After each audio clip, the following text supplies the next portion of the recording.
hello. Welcome to episode 73 of Cutscene Convos. We've got an absolutely stacked episode this week, including character profile of one Katherine Kane, review of Secret Invasion episode 2, is the DCU lacking direction? As well as then more DCU news with the Superman casting and everything that comes around that. Some scary news for the Flash film, some exciting news for Iron Man fans, some crazy news surrounding multiple names and companies before we wrap ourselves up with the Content Championship, which this week is between Deadpool and James Gunn's Suicide Squad. But before we get into all that good stuff, Horizontal, how's your week been? Busy. It's been I was like, oh, things are pretty chill at the moment. All this last week, Nothing going on. This week has been the complete opposite of that. There was Saturday. The original plan was Saturday was just moving my girlfriend in to the house that my friends are buying. They were meant to move in the weekend previously, but they didn't. Basically, a bunch of change of plans happened, and then I got roped into, because I'm the only one who can drive, driving a van for them. So what turned into probably was going to be like a day of moving my girlfriend in, turned into like 4 days of moving them out of their flat into the house and loads of different jobs, which is fine. It was just like, it was a long 4 days. And the weekend was hot. And moving someone, like loading a van when it's like high 20s, not fun. It's not fun. It's been a long time since you've had to do manual labour. Yeah, it has. So yeah, that was a long day on the Saturday, and Sunday was a busy day. Then it's like had to come back to Preston, drop off the van, then went back in my car on the Monday. Was there for a couple. Just been a busy week. So literally the last couple of days I've done fuck all. A little bit of work, but I've just slept a lot. But they're pretty much, they're getting settled in. Still a few things they need to do for the house, but honestly, moving into like a new build house makes me realize like how much is like, sometimes they've got theirs quite like sort of half finished, like the floorings they're choosing themselves and stuff. So they're having issues with flooring. So it's like delaying things. Plus they're doing all the garden themselves. So it's like, you don't quite realize how much goes into moving into a new build. Yeah. Especially when I just live in my room 24/7. Yeah. So yeah, busy week for me. But as people are listening to this, it's my birthday. So Oh shit, yeah, it is. yeah, end of June. We're at that it's come round. I hadn't even thought about it like last week. That's the thing with birthdays, they come around like every year. It's not even an important one. I'm only 28, it's fine. Sorry, 38 by Connor's rules. Yeah, I was about to say, there's no way you're only 28, you're ancient. Well, I hit 30 and I start going back the other way. Okay, cool, got you. That makes more sense. But yeah, busy week for me. How's your week been? Yeah, busy. It's just, you Holiday know, prep. when like, yeah, you're like, you've got stuff that you've got to do every week across however many things. So for like me, it's the streaming, editing, podcast work, and then just general stuff to, stay alive and stay on top of general stuff. And now I'm like, I need to pre-do all of that for like an additional 8 days because I'm going on holiday. Yep. So it's trying to not necessarily cram 8 days extra work into my work week, but try and get a bit more there so there's not 8 days extra work waiting for me on the other side. And just in one facet, that's okay. But then when you got 3 or 4 of them, you're like, that's a lot of stuff. And then time's dwindling away. And there's like long-standing things that I promised to go to happening at the weekend. So I'm like, I could really do with that like 5 hours, but I did ask to go to this 2 years ago. Yep. So yeah, but it's not too bad. It's just, I mean, you know how it is when you're getting ready to disappear off the face of the earth for 8 days. You've kind of got to get a lot of shit done. Yeah, you're trying to cram everything you can in. Yeah, but I'm looking forward to it. I said to Jenna, I'm really concerned with how, like, basically since we started doing this podcast 18 months ago, Mm, I've yeah. not really had a day off of anything. Like, it's either Yeah. been work. If I'm out of the country, it's been to very efficiently see Yeah. family for an event and then come back, or streaming or whatever. Bar when my granddad passed and I just vegetated for a month. Yeah. So, like, I'm genuinely concerned I'm gonna get there and I'm just gonna end up being like understimulated to fuck. I'm just gonna be laying there on a like lounger, like bored. um, So there's so this thing called Subway Surfer. yeah, I've been fighting every urge this week to not just like buy a Steam Deck or a Switch or something, Mm, because it kind of defeats the object to get away yeah, from the desk if I'm just laying in a sunbed doing the same thing. playing Zelda or Pokemon or some shit. Yeah, that's a good point. There's a real chance I'm taking some of my big comics that I've not read yet, and I'm just Well, gonna lay by the pool reading them. Um, fair. but yeah, so it'll be nice. I mean, we're all inclusive. I'm just gonna be drinking and eating for a week Cocktails straight. from 10 a.m. Yeah, I'm gonna need to get a new wide angle lens for when I get back. Just um, Now you're but gonna make looking me forward look to it. pasty because you'll come back nice and tanned. It's crazy because when I was young and I was like Oh, playing mate. cricket all summer, I literally, it wasn't even like I looked that tanned in the summer because my tan would last from the previous summer into the winter. Hmm. So, like, my complexion just looked darker, full stop. And then, like, at the height of summer, I looked legitimately like Spanish because my skin was so dark. And now I look at myself and I'm like, you ghost looking motherfucker. Yeah, no, I'm the same. Like I used to play out all the time, and it's like by mid-May, no, by early May, I'd already start having a tan, and it's just like by midsummer, it's just like a good solid tan. Like I've been abroad for like 2 weeks, but I just Yeah. haven't. Now I'm lucky if I get a little bit of color in the Yeah, summer. it's craziness. It's craziness. Life of a Anyway, gamer. let's get into this. Yes. It is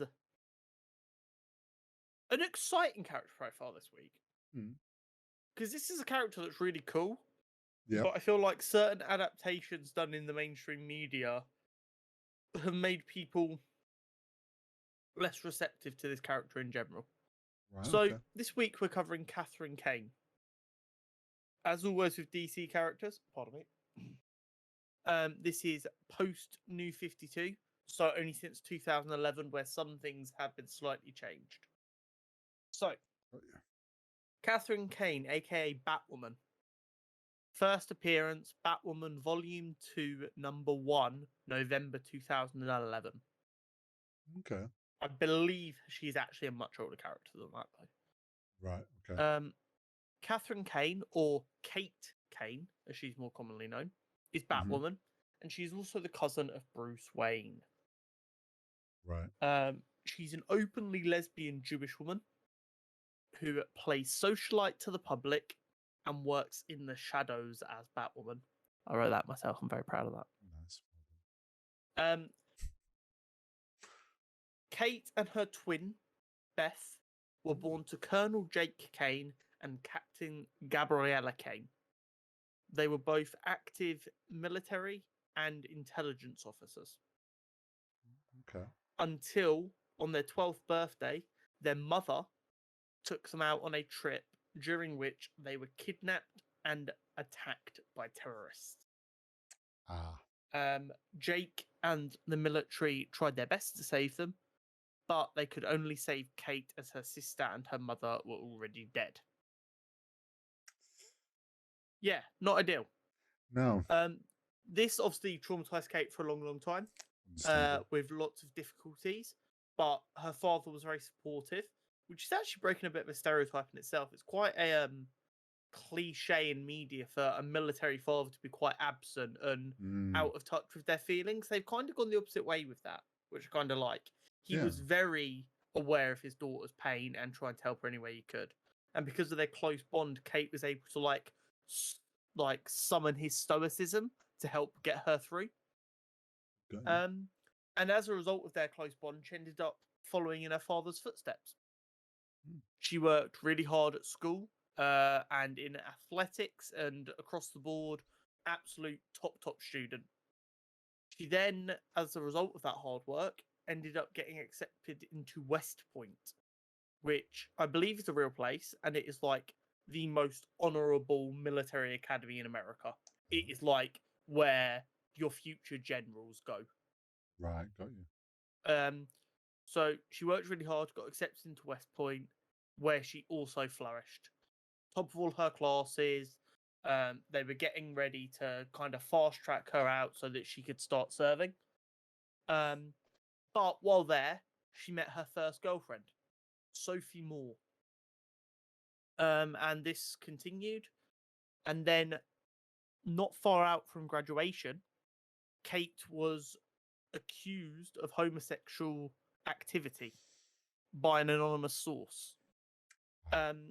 She was offered a simple rank demotion and she'd be allowed to continue. But that investigation would have outed Sophie and any other closeted cadets. So instead, she resigned. And as a result, she was expelled and kicked out from West Point under the military's infamous "don't ask, don't tell" policy. A classic term. Yes. This kind of sent Kate into a bit of a tailspin. She lost a lot of direction in her life. So she spent what's known as the lost year, traveling, drinking, partying, being apparently quite promiscuous, before she fell off a boat and ended up washed up on an island. Yeah, Okay. like a kind of remote island. And she fell in love with the leader of said island. But the islanders then resented her for that because they felt like she was distracting their leader from their leader's duties, protecting the island. And then in a fit of rage, her partner killed someone who was trying to like break them up essentially. And out of disgust for the fact that this person she thought she loved so much would kill an innocent person, she left the island. Awkward. And headed to Gotham. When she arrived in Gotham, she continued on the drinking, partying, just didn't know what she was doing with herself, so she was just getting drunk and partying. Until one night she was coming out of a bar and she was attacked. However, because she is Katherine motherfucking Kane, she dealt with this low-level mugger pretty easily, and she was about to kill him. Until the Batman arrived. And it was upon this that she realized that she needed to use her ability to help, and she decided to take up vigilantism. Got you. So initially what she did was she used some contacts through her and her father to find out that some military equipment had been stolen. She tracked it on the black market and bought it and used that to operate. After about a year of being quite active as Batwoman, her father found out what she was doing. And despite being quite angry, after some discussions, he realized that she was serious about trying to help and do good. So he agreed to help her. On the condition that he made sure she was properly prepared. Right. Okay. So she then left for 3 years and underwent insane high-level training from a lot of her father's ex-colleagues from their very covert and top-secret missions, so that she could become efficient and brilliant. Got you. And the final test for that was she was given a mission by her father to go and rescue a mother and 2 daughters from a Russian facility. Sounds familiar. When she arrived, she found the mother and both the daughters were already dead. And she dismantled the terrorists, and she had the ability to kill the Russian terrorist, the leader, but chose not to. And then it was revealed that her father was in fact the Russian terrorist. And it was all a ploy to see if she was actually ready. Oh. And that is why this scenario seems so familiar, because her father knew that would press the right buttons. Got you. Okay. So then she returned to Gotham to start fighting crime. Along the way, she eventually became someone that works with the Batman. Mm-hmm. She does, I believe, use guns. But then when she started working with the Batman, I believe he kind of forced her to start using rubber bullets instead. Right. But yeah, she's pretty fucking badass. She's a big part of the Bat Sounds it. fam. I can't remember if currently the Bat fam are massively aware of her secret identity, or if they're just like, you are Bat fam, or Right. if they're aware it's also Bruce's cousin. Of course, she's also cousins to Damien as Bruce's son. Mm-hmm. And as all the Bat fam are kind of related through adoption and just Yeah. If Alfred will make you a cup of tea, your family. The good old Vin Diesel. Yeah, basically. But that is Katherine Kane, the Batwoman. She Very does cool. there was a CW show around Batwoman recently, that was not well received because I think they changed a lot of key details, and it felt like they were just trying to do Batman as a woman rather than Batwoman. Got you. Is my understanding of why people weren't too fond of it. But a very cool character. Oh dear, we have a technical difficulty. We have a frozen Connor. Well, podcast, I'll do my best to keep it entertained. Am I here? Am I here? Oh, hell, he's back. Am I here? Yes, you are. That was brief. It's fine. What was the last bit you got there? cut out after you finished doing character profile. Okay, cool. That's fine then. Yeah. We're all good. Technical hitches, fine. Right. Secret invasion. Yeah, sorry. Everything's just bugged out on my side. I think I just got like a 0.3 of a second Disconnect. like internet drop, because just all of a sudden everything's just like refreshed and thrown a bunch of new shit on my screen. UK internet. Am I right? Yeah.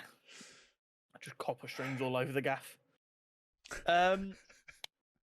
Secret Invasion episode 2. Yes. I would like to address idiots on the internet first. Okay, I'm down. Always down to address an idiot. How the fuck can anyone call this show boring? Mood. I saw that this has got like the second lowest viewership. And I'm like, huh? It's times like this when I sit here and I'm like, I don't understand how the internet can so collectively do so much good stuff and then also collectively come to such bullshit opinions. Do you know what I actually think this is? I don't think there's obviously some people that are like, oh, this is boring. One, because it's a different style for the MCU. But I actually think it has the lower viewership. More so because people haven't even given it a chance. They're just like bored of MCU stuff. It's not that it's a bad show or boring. It's just people are so burnt out on MCU, they're not even bothering watching it or giving it a chance. Yeah, which it's crazy. I'd like to see as more twists happen and it starts being talked about more on social media, if that pulls people in to go back and like, oh, actually, this seems like it's an interesting one. Let's go watch it. I don't understand, because Winter Soldier is one of the most beloved, not even by just like the nerd community, but just by general. They're like, oh no, that's a really fucking good film. I wonder and this is nailing that vibe. I wonder if people just didn't know, like from what they'd seen, because they were pretty vague in the run up about what was going to be going on. Maybe people just are like, the casual fans are so like, I have no fucking clue what this show's about, so I'm not like, it's not got, sure, it's got Nick Fury, but like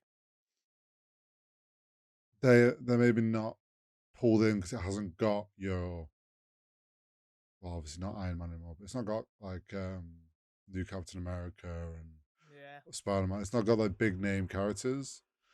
I don't I know. don't know. I'm never the kind of guy who likes to go, "Oh, you didn't like it because you're too dumb to get it." I I don't. I never ever want to be that guy, but it kind of feels like that. It I feels like people are going, "This is not instantly explaining everything to me, therefore is bad." Kind of like some people's initial reaction to WandaVision. yeah. After like 3 episodes where it was still a little bit, what the fuck's going on? There are a lot of people going, "This is shit. It's so just random." It's like, no, because I there's the strands, and then at the end it all gets yeah. pulled together. I do think there's an element of um at least with MCU shows, like it's kind of been easy just to like follow along with what's going on because it's pretty straightforward. It's been a while since we've been in a situation where they're not giving us everything straight away, and you're gonna have to watch it and wait to then understand everything. And people are too used to that instant gratification of like knowing what the fuck's going on. That they're like, oh, this feels weird because I don't know, even though that's Yeah. the point that you're not meant to know. They're just impatient, I think, is Um. part of the issue. Yeah. Did you see what I put in the MCU spoiler chat? Yes, and I instantly, Did you piece that together oh as yeah, you yeah, were yeah, watching? yeah, Okay, yeah. cool. I was It's hoping you would have. immediately I figured out what the fuck they were doing, and I was like, ah, okay, this means we haven't had Super Scrolls yet, Yeah. because we talked about that on the run up of like, obviously this is going to introduce Super Scrolls. We were unsure if they already exist, and maybe Yes. some Or if they're going to be superheroes, creating them. but it seems very much like they are in the process of trying to create them. Um, Okay, so there's been a little bit of bullshit backlash on this. okay. So in the original run, Mm-hmm. the first Super Scroll got its powers from the Fantastic Four. Yes. Obviously, they've not done that this time, but they have chosen 4 things that give a similar vibe. You've Yeah. got Groot, who gives the extension kind of Yeah. vibe. You've got Colobstain, who'd obviously be like big and strong like the Thing. Yeah. You've got Extremis, which is your fire. And then you've got like the Ice Dog, which is like your force fieldy kind of stuff. Yeah. Yeah. I get you. So people are like, why not just like invert it and make it so the Super Scrolls have these powers and that's how we get the Fantastic Four? Or, oh my god, Marvel just wasted so much time making the Fantastic Four film that they can't even do Super Scrolls right now, blah, blah, blah, blah, blah. Get over it. Well, isn't When did we start giving a fuck this innately about yeah. following the comics? I don't know when it happened. Let's just lay down some fucking facts here for a minute, yeah? Okay. Iron Man Mm-hmm. never originally had a public identity as Tony Stark and Iron Man the same person. Tony Stark's secret identity was, oh, Iron Man's just my bodyguard. I'm a rich guy, so I have a kick-ass bodyguard. Yeah, Yeah. it was stuff like that.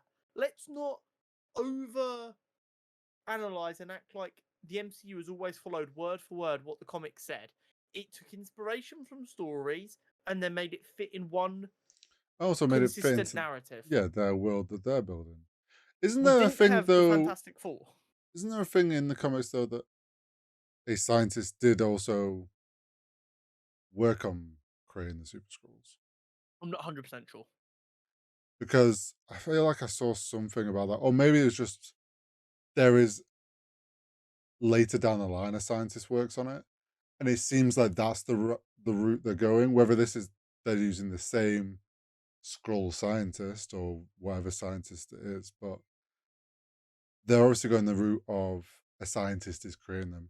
And I liked how, sure, it's not Fantastic Four, but like it's things that we are all like logically are like, okay, it's a piece of Groot. Makes sense. There's several times Groot's been on Earth and he's done like long arms and he breaks them off, and like it would make sense that that shit would get scavenged, especially considering we've learned, like this is another thing we'll probably talk about later, but we know that they've infiltrated high levels of leadership.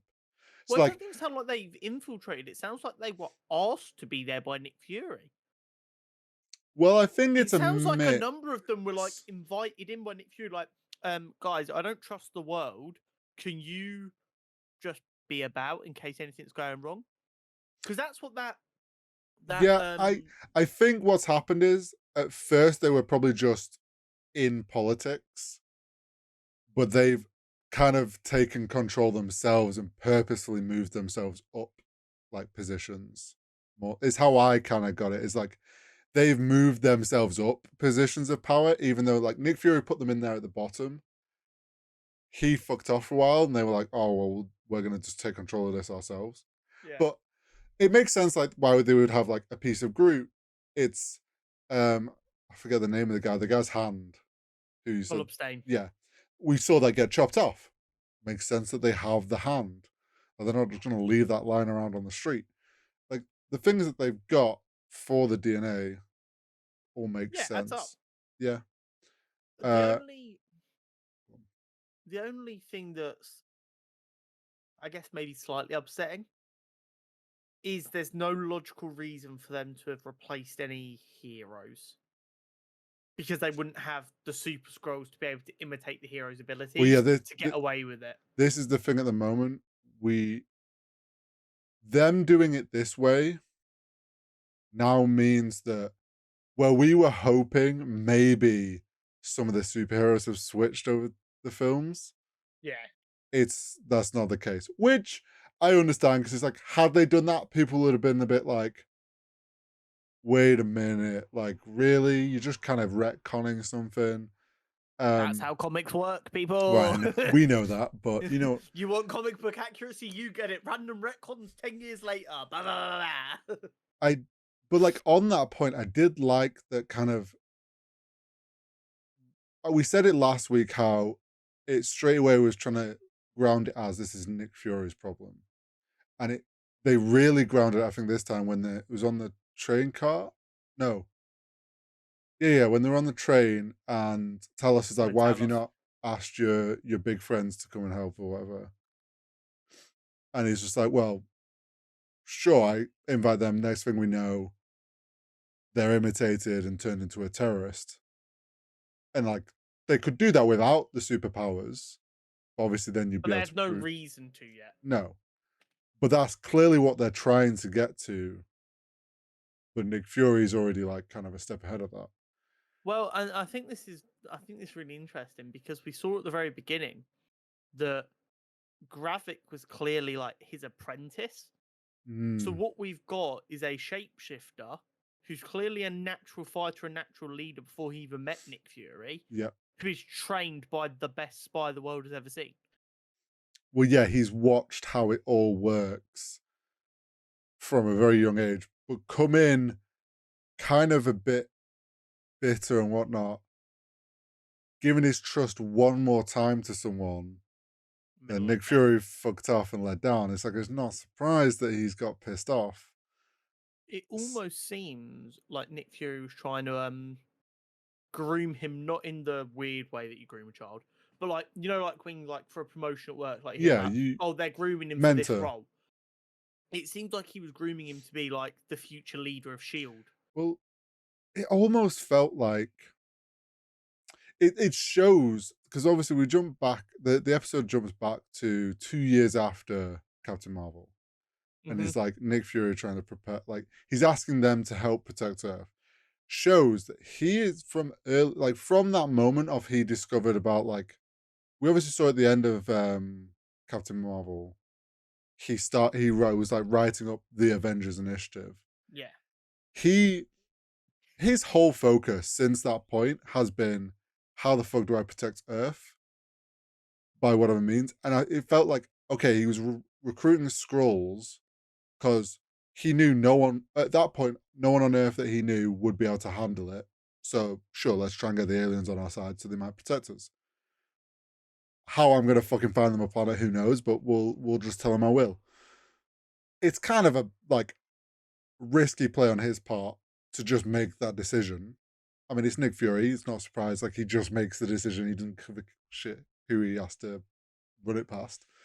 Um, but yeah, it shows. Then he obviously went and Avengers Initiative, kind of just left the Skrulls to their own devices.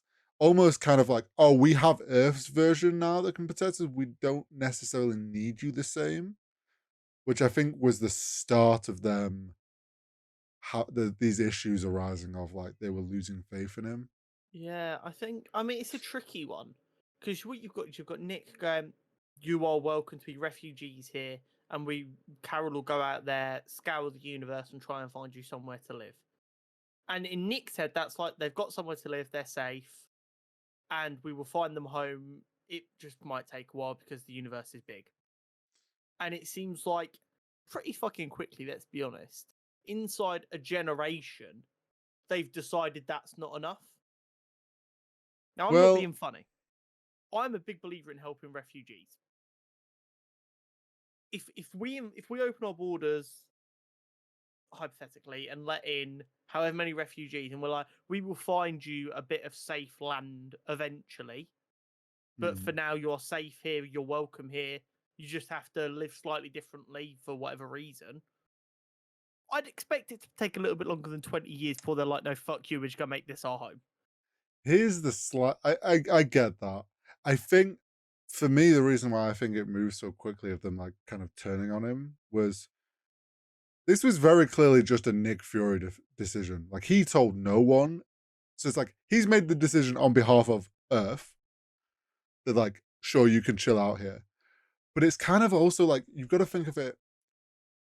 Look at another example of when there's been refugees not from Earth. The Asgardians, quite happy to just move in, be Asgardians. They've been welcomed. Meanwhile, Nick Fury was like to the Skrulls, yeah, you can stay here, but you've got to hide yourselves. Like you can't, almost being like, sure, we'll let you be refugees, but please hide yourself and don't show yourself. Oh, meanwhile, you get to watch the Asgardians be welcomed with open arms. Yeah. Now It's that seems like it caused more of an issue. But at yes. that point, why would they want to take over the Earth? Why wouldn't they just go, okay, can we have some land? Well, it's I think that then it's like Nick Fury disappeared, and it's like, well, our only person that knew about us is gone. We haven't heard anything about a planet. We don't think he's coming back. Like, Yeah. I guess we just do our own, like, we take things and matters into our own hands, which is when Talos admitted that, like, he put out the call. And we now have millions of scrolls, Yeah. apparently. That was a big fucking reveal. Just Yeah. like a million.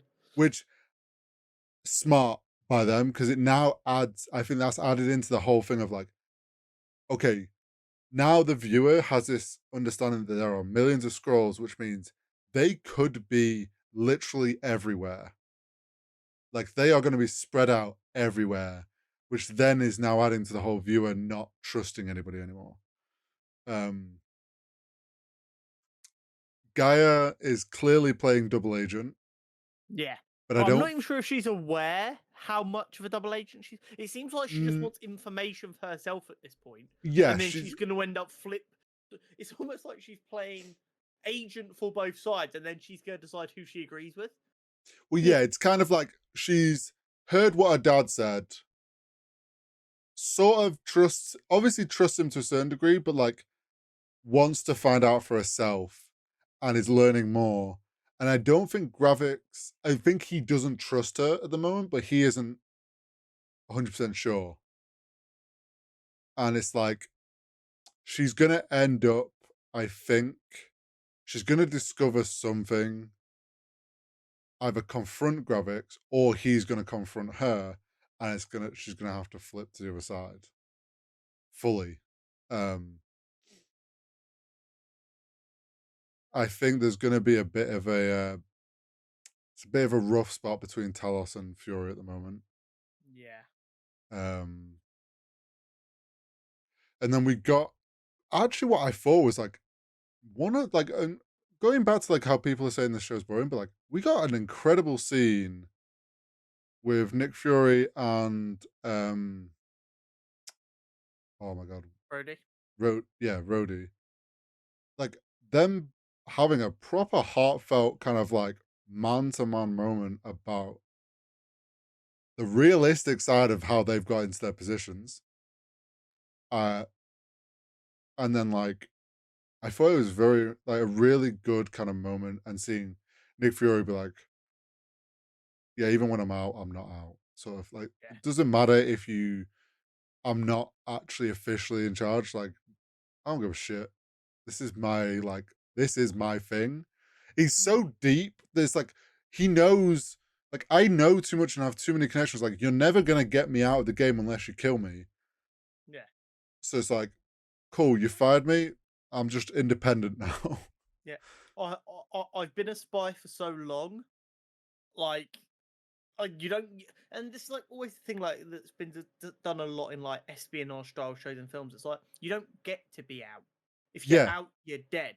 So you can say I'm fired, but guess what? If I'd have been caught on any mission for the last 20 years, you would have disavowed me. So have I ever really been in? Well, yeah, and it's like we've compared this to James Bond, similar feel. It's like there's been the moments with the James Bond films where he's like, Daniel Craig was out, Yeah. but he's not. He's just chilling on some beach, knowing full well there's gonna come a moment where he's back in. Like, you're not, unless you're dead, you're not out. It's the same with Nick Fury. Like, however much like they may disagree with what he's doing, he's always in, and it's very clear that like Earth is his priority. Like, he doesn't Yeah. give a shit about anything else. Like, he's just gonna do what he thinks is best for Earth. Um, I guess the big question of this episode: do you think he actually knows that his wife is a Skrull? Well, this is the thing. I finished that episode and I'm like, does he know that he's married to an alien? Everyone on the internet seems to just be like, okay, cool. So Nick fell in love and married a scroll. That's why he cares so much about the scrolls. But I'm like, does he know that he's married to a scroll? I'm not I convinced. I think he does.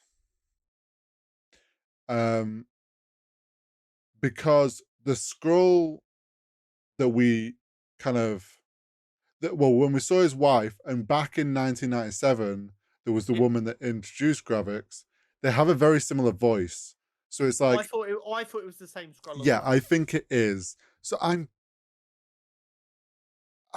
feel like he does know, but I bet no one fucking knows because like, look at, was it Civil War or Winter Soldier where he like mentions, oh, my wife kicked me out, and they're like, wait, you have a wife? And he's like, there's a lot of That things was you don't. Winter Soldier. Was it Winter Soldier? He's like, there's a Yeah, lot of things that, because he turns up in Cap's apartment and yes, Cap's like, "What you doing?" And like we assume he's speaking in code, which obviously he still was, because he knew they were bugged, that the room was bugged. But he it's was, but it was also kind of a bit of like, yeah, I've got a wife, but obviously I keep that.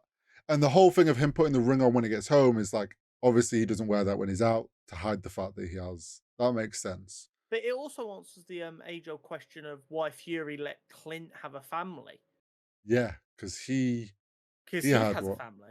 Now I saw a Gravix has got a question. little bit of a son. Well, They've got a bit of a father-son vibe feud going on here. yeah, like uncle, and now I saw a fun theory was, okay, Fury's wife is a Skrull. Hmm. We presume that he knows that, and like that's why he keeps it hidden as well, because like he doesn't want to risk that ever getting found out. Yeah. Clint's wife, Hmm. we've always been very suspect of, like, who the fuck is she? Yeah. What if she's a Skrull? Nah, she's just another operative. You think she's just we're still going with the Yeah. whole she's just an agent thing? Yeah, I mean, it's got even more muddy because like based on the Hawkeye show, it's supposed to believe that she was Mockingbird. True. But Mockingbird was a different actress in Agents of Shield, and if the watch list for this is to be Yeah, believed, Agents of Shield is canon again, yeah. and everyone's expecting Agents of Shield to play a major part in what's to come, and everyone on the internet is begging and pleading for Sky's character to return. Mm. Quake. Um, there's just a lot going on. The I big saw, question for me is Rhodey a scroll? yeah. So I saw a lot of people as well asking about that, and it's like, I don't think so, because Rhodey's always he's played kind of the fence pretty well. He's always played very politically, but has also played the side of like understand, like doing the thing that like being on the side of Nick Fury and like Tony Stark and stuff. But he's also played the political side. I think he's always been a pretty grounded one out of the group. I find it It's hard for that to be a it's scroll. it's very believable for after Tony's death, him to have become very company man. Like that's very easy to believe. Hmm. But that being so easy to believe also makes him being a scroll much easier to pull off. But it's the fact the internet sat here going, is Rhodey a scroll? Is that reason enough for us to go, the writer's too smart? That means he's not a scroll. I feel like everyone, yeah, I feel like they expect everyone to start pointing their fingers at Rhodey after that like little meeting. And it's like, I actually think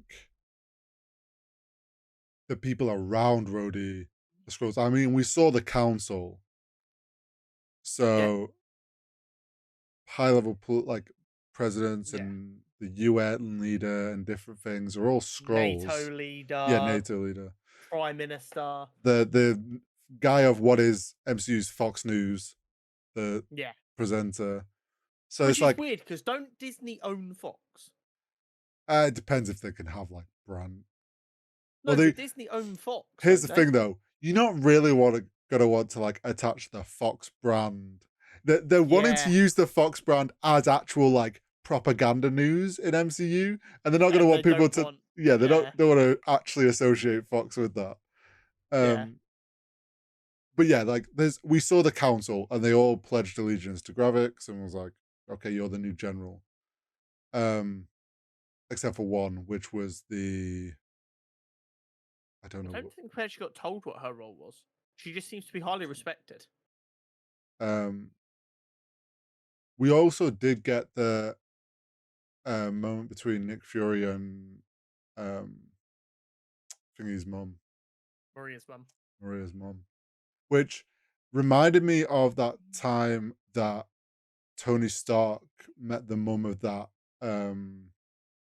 when she's like, my son died in, Yeah, in Iron Man 3. yeah, and she like, and it's like that kind of sudden wake up Grounding. call, yeah, and grounding and wake up call for those characters to be like, shit, like this is not just some game. Like there is very real people getting hurt in these situations, and our actions do have consequences. Um, interested to see where we like someone we are not expecting is a scroll, and it's hard to figure out who that might be. There's going to be a major one at some point for sure. Yeah. Oh, the torture scene was fucking brutal. Olivia Colman is She's smashing it. she's She's amazing. so damn good. That because like ironically, because like growing up in England, we don't think of it the same way, but worldwide, British people are known for like this weird level of politeness. Yes. So her like extracting this information so efficiently in such brutal ways while still having the big smile, and it's Mhm. like Umbridge-esque from Harry Potter, while not quite as sadistic. Yeah. And you're just kind of like, oh, she's good. Like, I want more.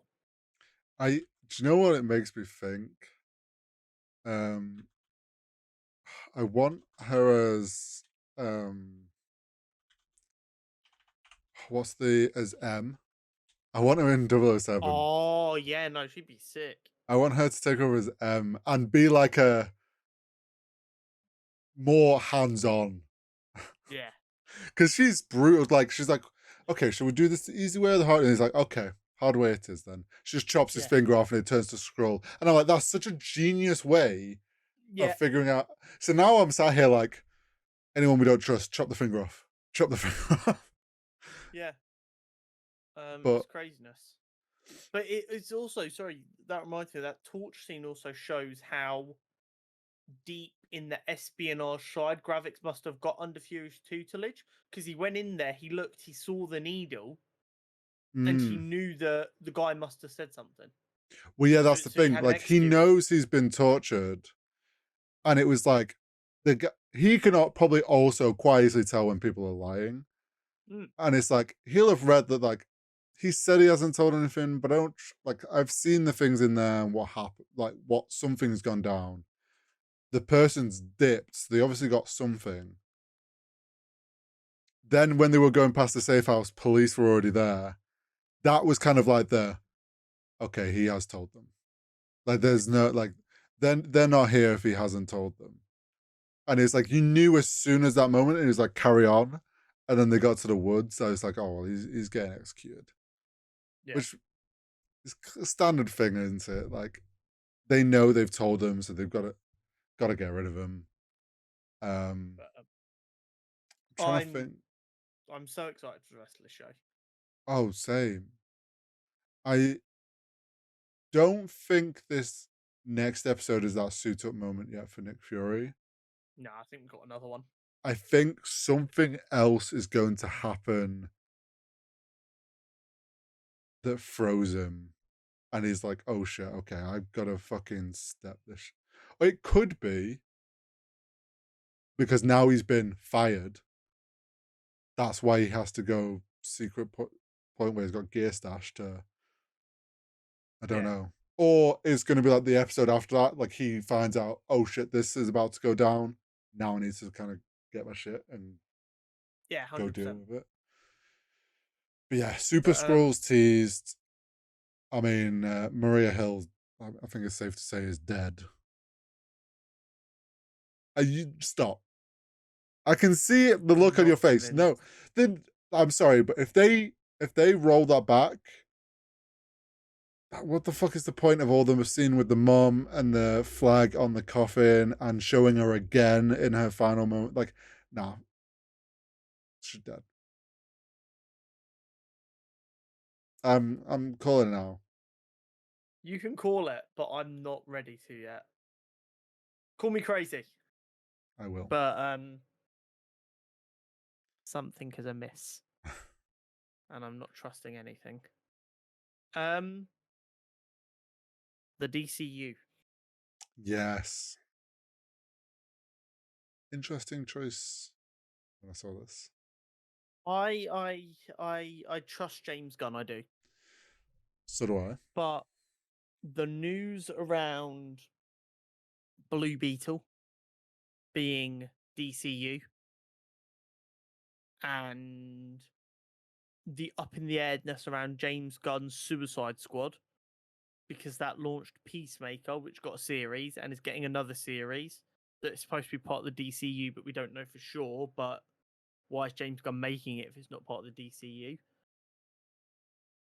I'm getting nervous that they don't know what they're keeping and what they're throwing away.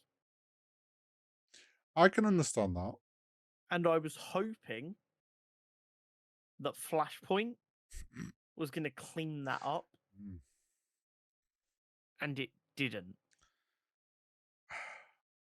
Here's the simple way they could have gone about it is Flashpoint fucked up the timeline. End of.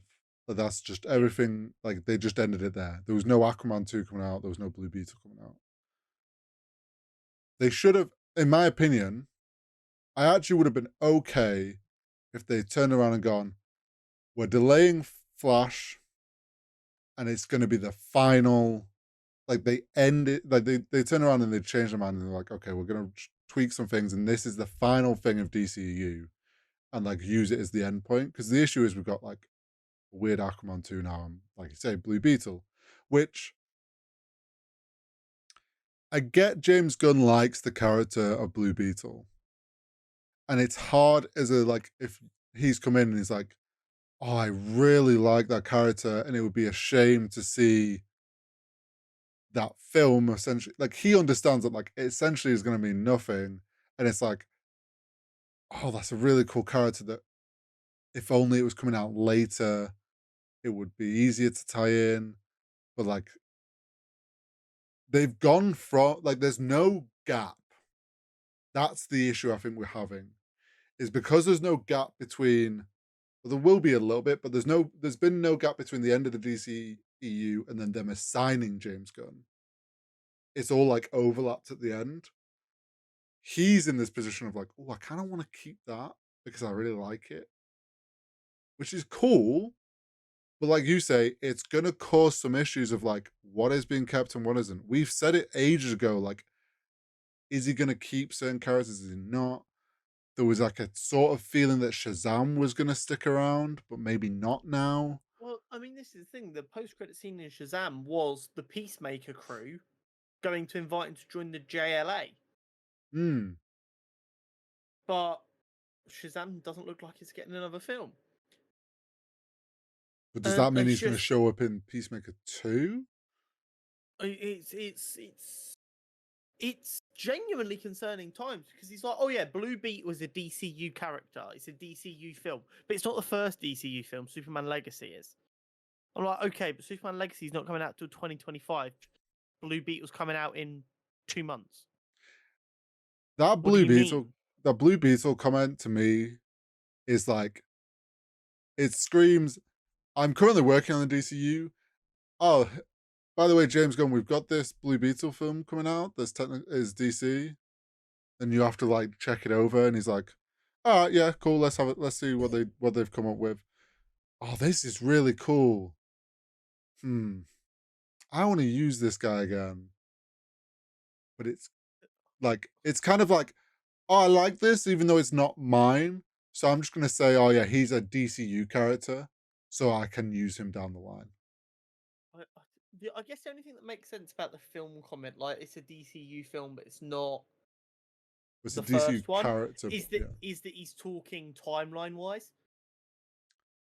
So Mm, yeah, I it's a DCU film, but the first one chronologically is going to be Superman Legacy. But again, that'd still be weird. Why well, not just delay it? well, the wording is like it's the first DCU character, and it's like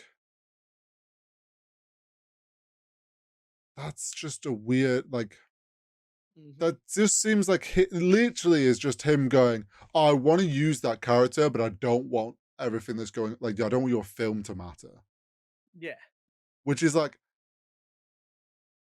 kind of him covering his back for if he does use it down the line, people don't go, oh, so the Blue Beetle film's DCU, and he can go, no, it was just a character. This is a different. It's just like, yeah, the in my opinion, he needs to just hard cut everything. Otherwise, like we said, people are going to get confused. Like it's happening with MCU where people are like, oh, a new Craven MCU film, yeah. wasn't he Quicksilver? And it's like, no, they're different people. Just I'm not being funny. When people like me and you are confused about what is and what isn't, the casual fan has zero fucking chance. well, it's like, it's there's easy ones to work out, like Flash and Aquaman. Like it's obvious that they're just not. Shazam, well, Black Adam could have been, but then with the post credit scene, it's like, well, you just killed like that. That clearly isn't going to That's continue. in the water, yeah. Plus everything else that like how well it did and stuff. Yeah. Shazam, we were like unsure, but then they really tried to tie it into DCU, so we were kind of like, well, that's dead in the water. But then they tied it into Peacemaker, so it's like this weird.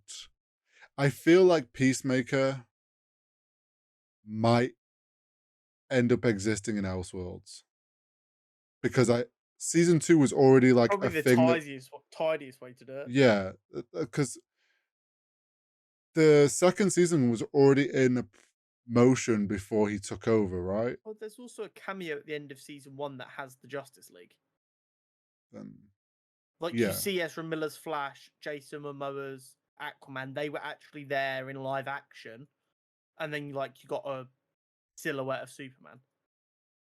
So like I this is it's messy. I think you're gonna find there's a weird messy like the as the whole arc has been, the end of the DCEU is going to be messy and confusing of Yeah. where it ends The because problem is all that does is it's gonna hurt Well, the yes. start of the DCU. Depends how, like, if he gives us enough of a break. I mean, there's rumors that Aquaman's going to be pushed to early 2024, I'm sorry, they just need to and then you're going to have just scrap Aquaman. the Superman Legacy is due like May 25, so you'll get just over a year. Is that enough time for people to reset and go again? I think starting with Superman will help as the harder reset because obviously it's like recast. Yeah. The problem is going to arise if he does bring any of these characters back. At the moment, we don't know. And either he needs to say, no, there's a hard stop. Like these characters, if they do reappear, will be different and different people down the line. But if he is saying, oh, those cherry picked characters might reappear, he needs to be very clear and say, only Peacemaker or only Blue Beetle is reappearing, and it's a alternate version of them. Like he needs to make it.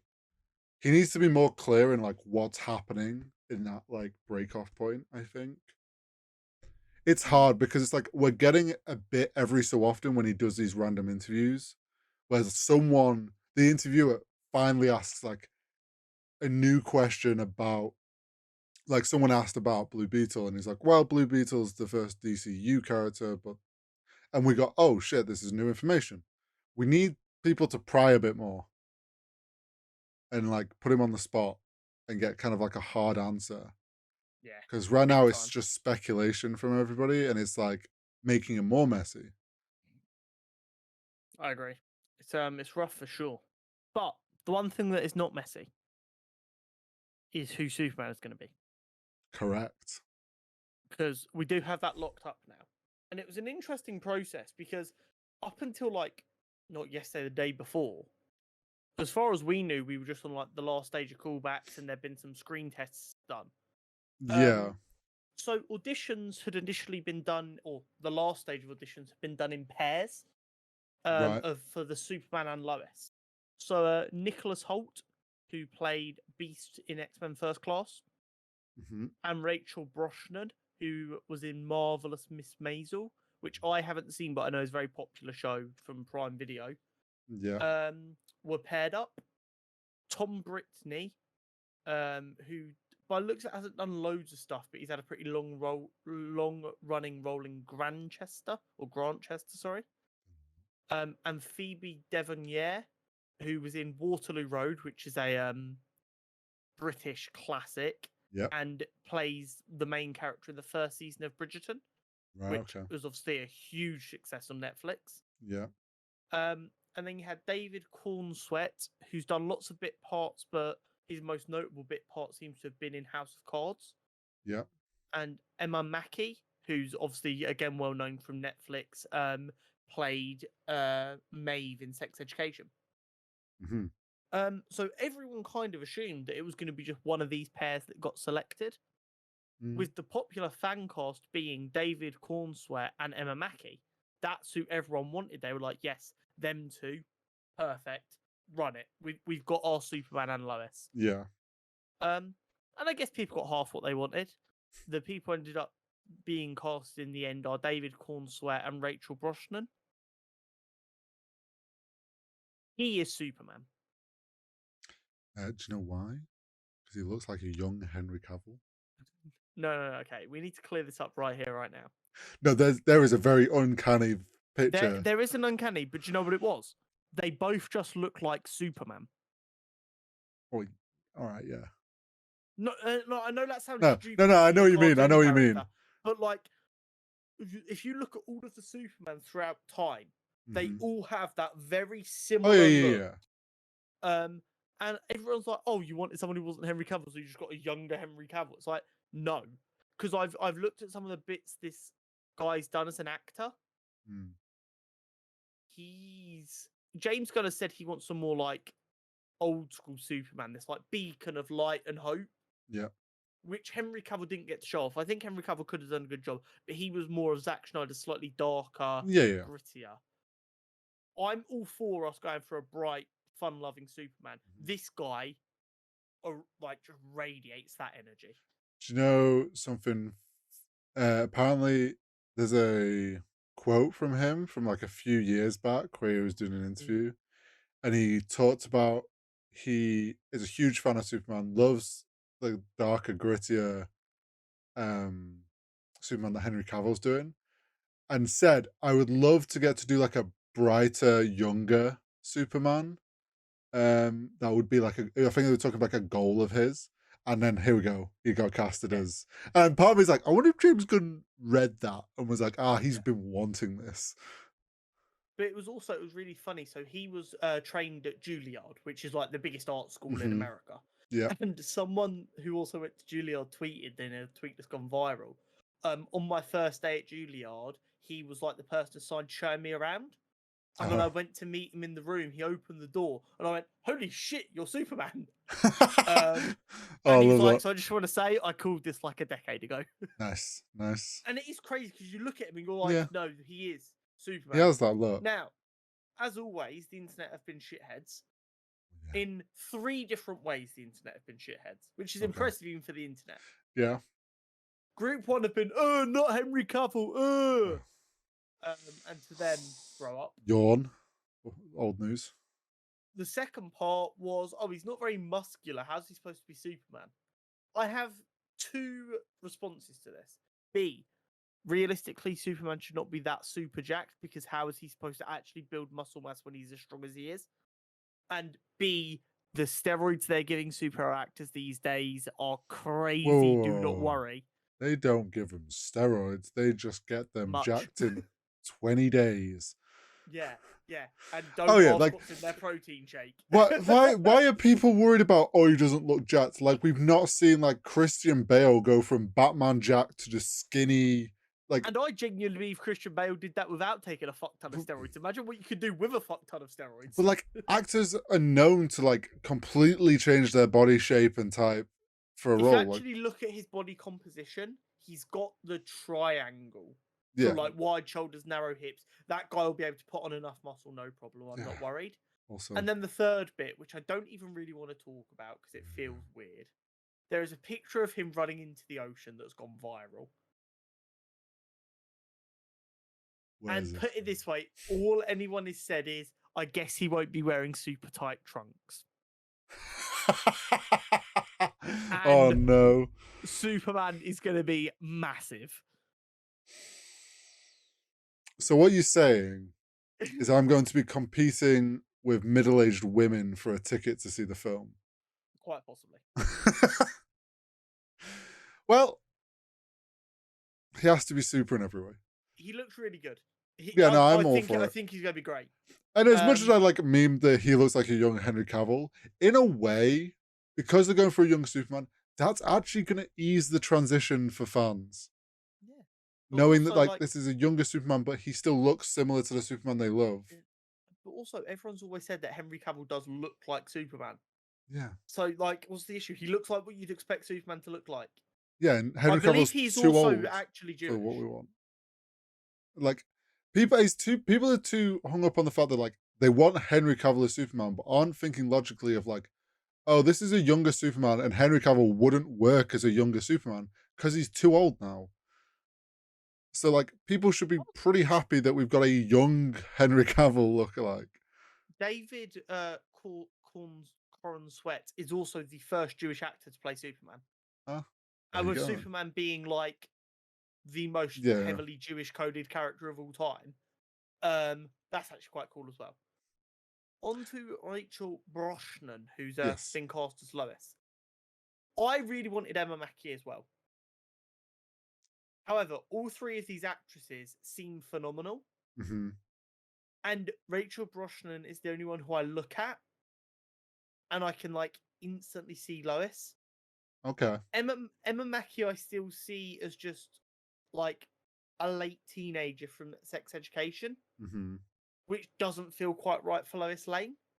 Okay, yeah. And it's the same with Phoebe Dinor from Bridgerton, because in Yeah. Bridgerton she also plays a late teenager. So I think Rachel Brosnan just looking like early 20s. Yeah. And just like looking just not old, but looking more mature, I think just makes her a better fit. I do like that while yes, they've both had some notable roles, they're very much in early part of their careers. And they like James Gunn's made sure to pick someone that isn't like you don't have that competing issue. Like you said that we hoped for Superman is someone that they could be stood in Comic Con and we wouldn't really recognize them. Like there's enough of like they're not well recognized enough for another role that makes it hard for you to then be used to them in this role, sort of idea. Yeah, exactly. And another big thing to mention is Henry Cavill's come out and wished him the best of luck. So everyone else stop being arse hats on Henry Cavill's behalf. He's not being an arse hat because he He's fine. understands that no one gets to play this character forever. He's enjoyed his stint and he's happy to let the new guy take over.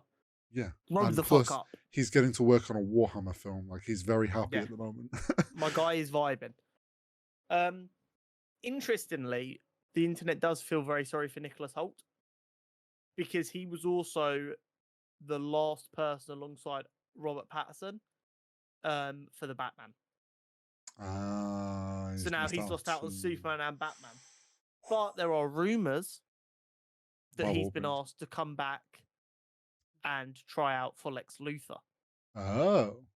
So going into this, when we didn't know who was getting the roles of Superman and Lois, it sounded like it was a pretty done deal that Alex Skarsgård was going to be Lex Luthor.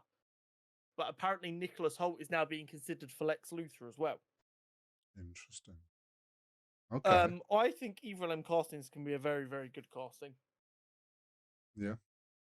I think it could be really good. I personally would like Jeff Bezos to play Lex Luthor because I'm going to find it so easy to hate Jeff Bezos. Oh, that's so true. Oh, that was a rogue comment that I was not prepared for. Oh, can you imagine? You'd be more hated than Joffrey off Game of Thrones. But you know what I want? I want the DCU to go proper comic booky and not in like a camp over the top sense, but bright, colourful, character based. And I think the cast they're putting together for Superman Legacy is the perfect way to start that vibe off. Oh yeah, I agree. I'd like to see this brighter, more like we're seeing it through the we know they're younger, like a brighter, more positive sort of world that they're building in a sense. Because kind of since like Christopher Reeve in like the 70s, every take on Superman has been trying to make it more grounded and grittier. And I don't think that's what people want or need anymore.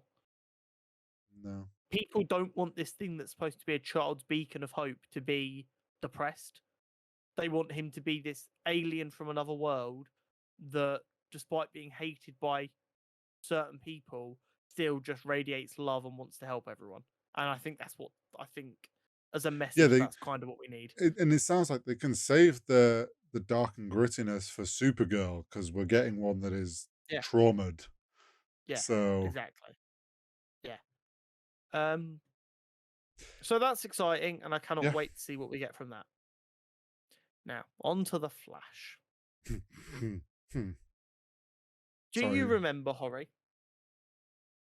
Back in March? Yes. When we were talking about Ant-Man. Yes. And we said Ant-Man has had Marvel's worst ever second week drop at 66%. Which was seen as catastrophic, and the MCU is dead and comic book movies are dead. Flash has had a 73%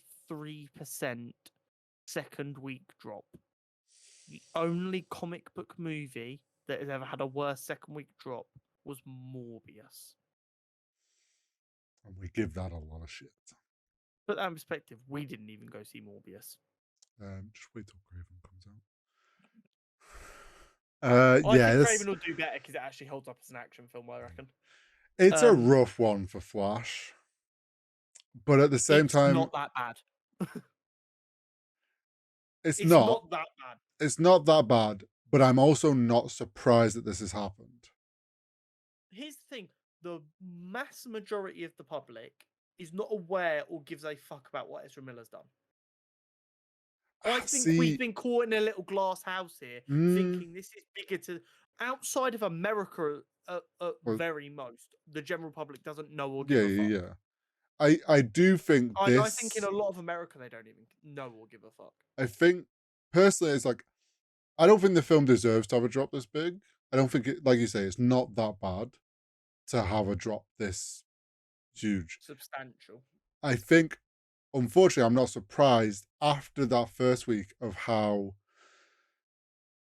on the run up we had the whole Ezra Miller stuff. So there was already a chunk of people just not going to see it because of that. So it was always going to get rough numbers in a way, a little bit. Then we had a lot of talk about the VFX in that first week, and the director, in my opinion, spewing some copium and trying to be like, no, it's a style choice. You're all wrong. I think Copium. has hurt himself more because people have all gone, yeah, but it's my opinion. You can't just tell me my opinion's wrong that it looks bad, like style choice or not. And then he's like, kind of people are just like, oh, VFX are bad, even if it was intentional. So that's just hurt the film more because there's been a lot of talk on that. Plus, a lot of people being like, only being like, Supergirl was amazing. Everything else is a bit meh. I think the way that it was received in the first week, I'm not surprised that people who probably were already on the fence about seeing this film went, it doesn't sound like it's worth going then. People aren't Yeah. enjoying it. Yeah, I can see that. It's unfortunate because it's kind of like a collective of all the things. And I think had it kind of just been the VFX were a bit rough, I don't think it would have been as big of a drop because some people would have gone, well, is it as bad as Marvel? And gone and watched anyway. But But no, yeah, it's definitely rough. It doesn't deserve this much hate. I no, understand there are some valid criticisms for this film, but overall, it is not a bad film. no. And it's wild to me that it's being portrayed as like this steaming pile of garbage. Like, Thor: The Dark World is by far worse. Yeah. Yeah, it might look a bit prettier, but it has no substance. Do you know what as well? I think, unfortunately, this is down to as well everyone kind of being done with the DCEU and like like it's just been such a messy end that no one really gives a shit anymore about it. Yeah, And that's they know definitely not helping. they know these characters are ending and it's like whatever. I think Aquaman is going to do far worse. Well, that brings me on to my next point. As a result of this, some people are calling for Blue Beetle and Aquaman to be pulled from theaters and go straight to streaming. I do not understand the brain deadedness of fans to think that that's the right call. They're not going to I make any money back from them if they send them straight to streaming. Most of the world will never get to see them. So what they've done is they've already sunk so much money into making the film, and they get basically no chance to recoup any of that, here's which my just means that they're running a bigger tab. yeah. Obviously all that.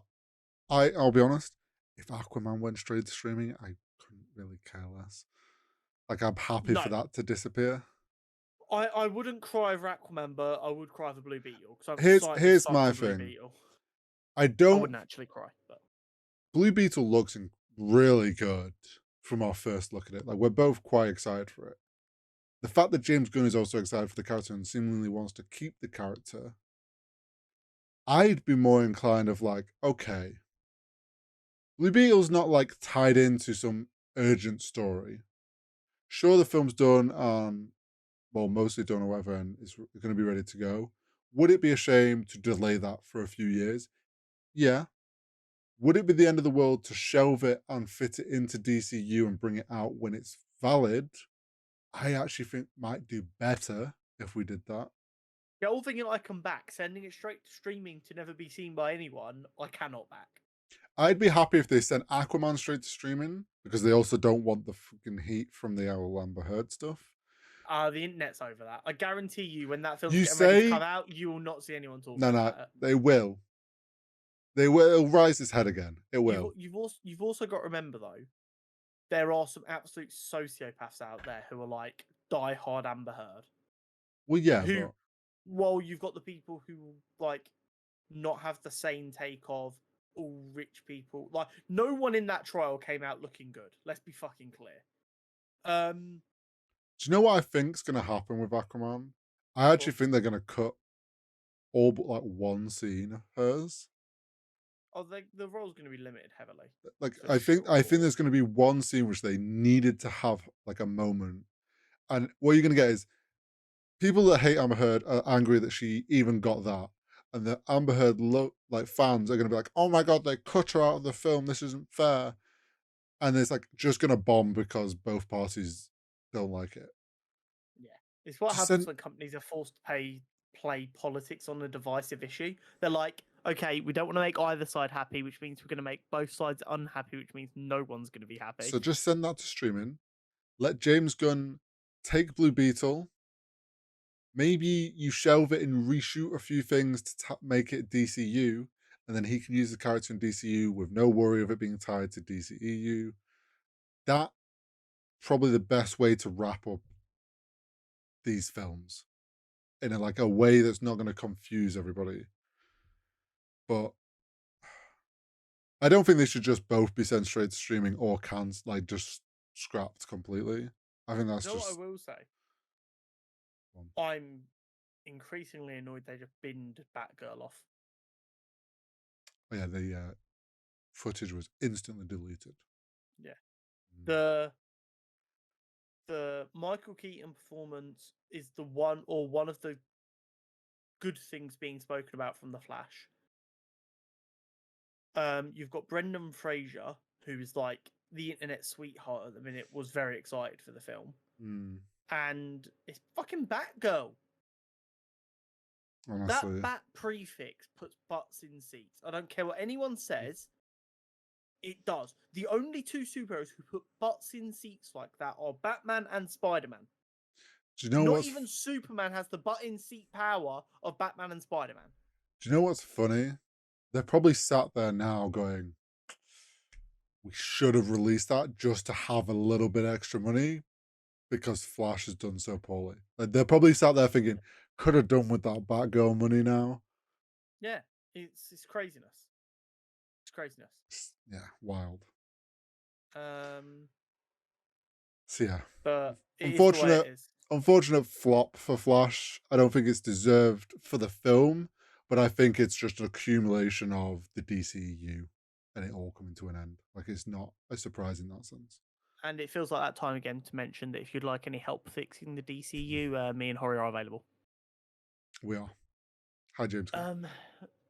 Also, potentially as Batman and Bruce Wayne, if you'd like. Not Batman and Bruce Wayne. Yeah, no, that'd be great. I'll be Batman, you be Bruce Wayne. No one will notice. We're basically the same height. We have similar facial hair. No one will tell the difference. I'm fine with that. As Batman and Alfred. Yeah. I was surprised you didn't comment on my tweet just going, wow, another old joke. Because that's what I was going for. I know it was. Skating straight by that. No, I do you know what's funny? I saw the tag and I was like, he's okay, this is a Batman casting thing. I was like, oh, I swear to God, if he says I'm Robin, I was like, if you put yourself as Batman and me and Robin, I was gonna be like, fuck no, I'll play Alfred, thanks. That'd be hilarious. Me And then, being like half a foot shorter than you in the Batman suit, and then you just in like a comically short Robin suit. It's like, let's go, Batman. But no, I actually was like, such a funny skit. When you'd put Alfred, I was actually like, honestly, fair. I'm not against. I'm so down for a Northern Alfred. I'm down to be a young Northern Alfred. Yeah. I'm sick of Alfred being posh and I don't want it to be Cockney again. I'm down for a Northern I'm just Alfred. like some young Northern guy who happened to become a butler and I'm just really not like what you expect. Yeah. Anyway, on to some good superhero news because this one feels very doom and gloom so far. Yeah. The rumored Iron Man game from what feels like a million years ago that everyone kind of Yeah. assumed had been scrapped, but we kept on being promised it was coming. We've But we actually never had like saw anything. a substantial like update for it. We have. So it's going to be a single player action adventure game, which makes complete sense. Mhm. It's going to be story driven, third person open world in its own standalone universe. It's going to be made with Unreal Engine 5. It's being developed by Motive Studios and it's being led by Oliver Prolux, who was the lead for Marvel's Guardians of the Galaxy, which was a very popular superhero game. Um, are we seeing a very like industry-wide positive effect of the Spider-Man games? Yes. Because I don't feel like any other Marvel characters other than Sony have had a good story game ever. Because they just sell them to like mobile game developers or stuff like Marvel's Avengers, which is all about transactions and ends up being shit. Mm. No, I know what you mean. I I am all for more studios taking a page from the Spider-Man games, but I'm being like, okay, we see what the fans are liking. Like, you can do a very similar, like, you can hit very similar, like, points that people love from the Spider-Man game with Iron Man. Yeah, People 100%. love, people love the customization of all the Spider-Man suits. Hello, Iron Man suits. Yeah. There's going to be so much potential there for like Give us unlock like unlocking all the random mark. Jedi Survivor customization options, but for an Iron Man suit. Well, you know for a fact you're going to get like there's going to be they're all just going to be different marks, and it's like the first few are going to be like the ones we know from the films, and it's like the standard. Then it's just going to be like some random mark 38, and it's like some random, very specific looking like I don't know. Maybe it's a branded one that he wore to like like a sponsor. Yeah, no, Like just 100%. chuck some random stuff in. Obviously, Iron Man's like them saying it's open world. Like it's quite obvious you're just going to get to fly around in the Iron Man suit. Yeah, Like, 100%. And with technology getting as fast as it can now, like, and that was the big mm, part of like the Spider-Man 2 showcase. It was like, look, with our SSD technology, you can cut about New York rapid and it's not going to bug or cause loading times. well, If they can take that concept and then give it to well, yeah. an Iron Man game or any superhero, you golden. Well, this is the thing. Them saying they're making it Unreal Engine 5 answers that straight away because Unreal Engine 5 has a completely new system for loading huge open worlds without stutter. Like it's a way to like load them chunks faster. So like the idea of being able to just blitz around in an Iron Man suit, like it's gonna have no issue in Unreal Engine 5. Yeah. It's exciting. And if and when it finally comes, it'll probably be a few years away still. Mm. Um, I will be playing the hell out of it because It does video sound games, exciting. if it's done right, there's Yeah, so much to be exactly. excited for. Um, and like I said, it looks like Motive Studios is owned by EA, so we know they've got money to do it. Mm.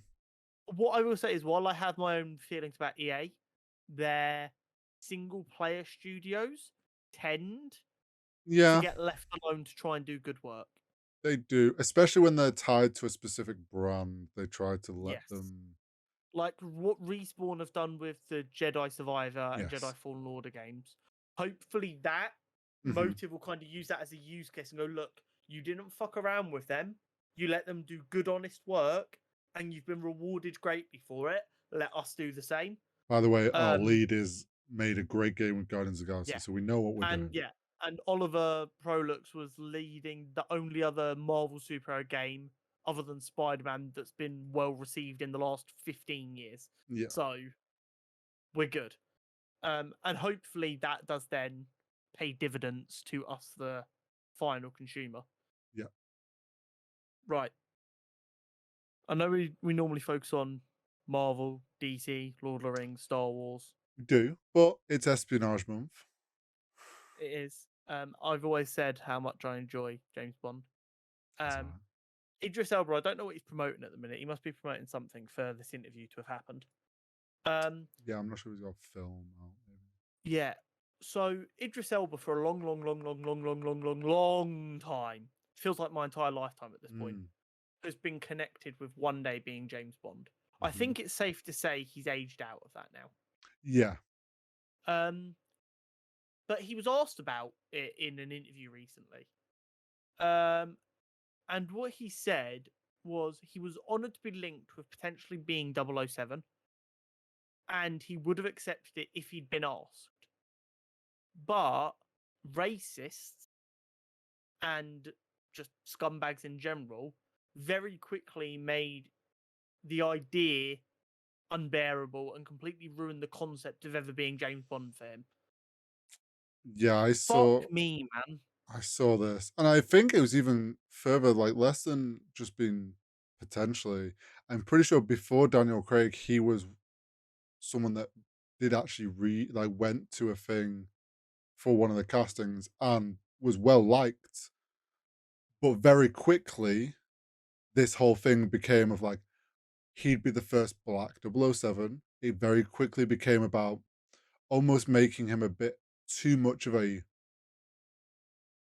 less about him being a good 007, and it's just like he would forever be linked as the black, like first black 007. Like, it was all became about his race. Yeah, 100%. And And it's outrageous because Idris yeah. Elba is a phenomenal actor. I mean, just watch Luther. Mm, If you don't watch Luther and if you're watching Luther and you can't see why he was wanted as 007, you're mhm. blind. He was built to be 007 and it absolutely sucks. Not that he's not been 007, that's something that might have happened anyway. The fact that he got to a point because of the way he was treated where even if he'd been offered the role, he would have turned it down. Mm. It That's what is fucking it outrageous and became too unacceptable. much about him becoming like a poster boy for a new like the first black 007. It was less about him being a good 007 and just being Yeah. the character. And it's like we've seen it happen before in other films. Like, I mean, look at John Boyega and Star Wars and how that Yeah. all went down.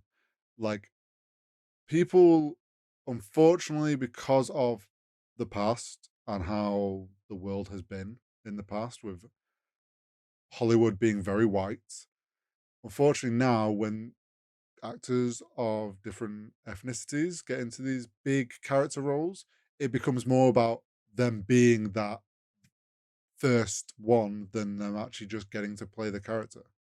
Yeah. 100%. And unfortunately, people are ruining it because of that, because they Yeah. focus too hard on that. 100%.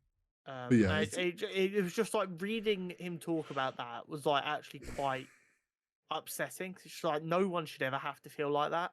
And it just sucks so much. So if you are a racist arsehole, mm, forgetting the fact that you probably wouldn't be listening to us anyway because we're very regularly calling you bastards. A, stop listening, never come back, but also change your ways and be a better person. Um, moving on, yes. we might be seeing a rare W for actors. As a general rule, I operate under the assumption all actors are bastards, and they have to prove to me they are not, because it just makes it a lot easier if an actor then gets outed for definitely being a bastard, because I can just go, I always assumed you were a bastard, so this doesn't hurt my Well, soul. yeah, we all go with the assumption that all Hollywood actors love the fame, so they're all like narcissists, and there's the odd Yeah. few that we have learned over the years that are very genuine people, and we love them for that. But But amidst the WGA strikes, the Writers Guild of America mhm, strikes, um, a letter has been signed by 1,000 plus actors, including now I've got a list here. There's more names on this list. These are just the names I've seen. Aubrey Plaza, Pedro Pascal, Charlize Theron, Ewan McGregor, Joaquin Phoenix, Jamie Lee Curtis, Meryl Streep, Jennifer Lawrence, Rami Malek, Quentin Brewson, Julia Louis Dreyfus, Ben Stiller, and Amy Poehler, um, as well as however many more members of the Screen Actors Guild Mm. have threatened that they will also go on strike if the WGA's demands aren't met. So Mm. they're basically going, fuck you, pay the writers what they deserve, otherwise we're going to go and strike as well.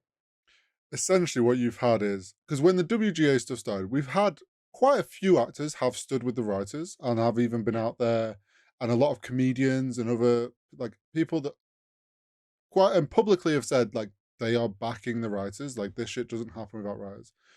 They've done that. Nothing's happened, so they've gone, okay, then we are going to hit you with an official response of like we are backing the writers. And like the Screen Actors Guild like is a prestigious like a high level thing to like for them to turn around and go, we know that this shit doesn't happen without writers, you need to start respecting them the same way you respect us. Like I'd be surprised if they still like if they don't do anything now, like the fuck is going on? Because every like Hollywood's just gonna grind to a halt. Yeah, what happens when the actors go on strike as well, and then even the dumbass productions that were trying to go ahead without writers physically can't? Do they just literally start calling up people like you and me? And like, don't get me wrong, I know there's a million wannabes in Hollywood, but are any of them going to be ballsy enough to cross the picket line? Do you really want your big break to be because Meryl Streep has gone to stand with the writers, so you come in and do this big production Well, where everyone wanted it to be Meryl Streep and there's no writer to make it good, so it comes out, it's shit, it's the first thing anyone's ever seen you in, and they assume you're shit forever.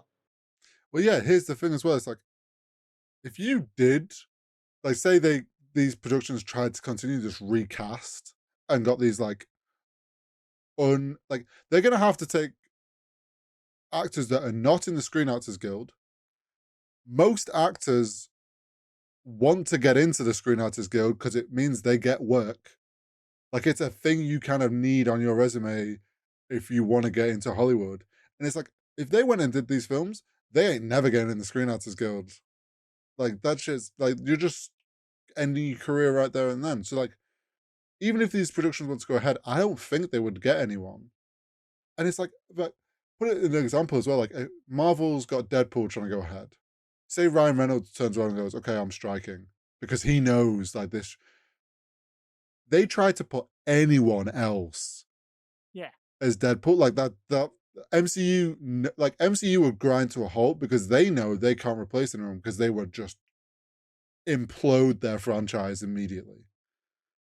So it's literally like, okay, this is the final straw. Sort your shit out. yeah. And Hollywood's going to have no choice but to answer this. In I'm going to try and summon the spirit of Hobie Brown here.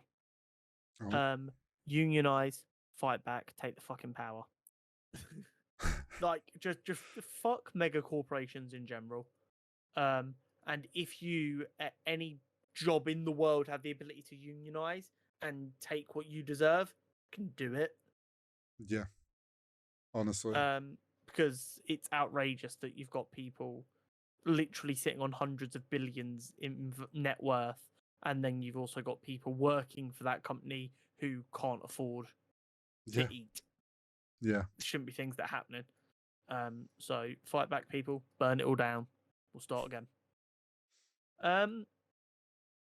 On the news of a mega corporation. We're starting a fund. Yeah. Literally.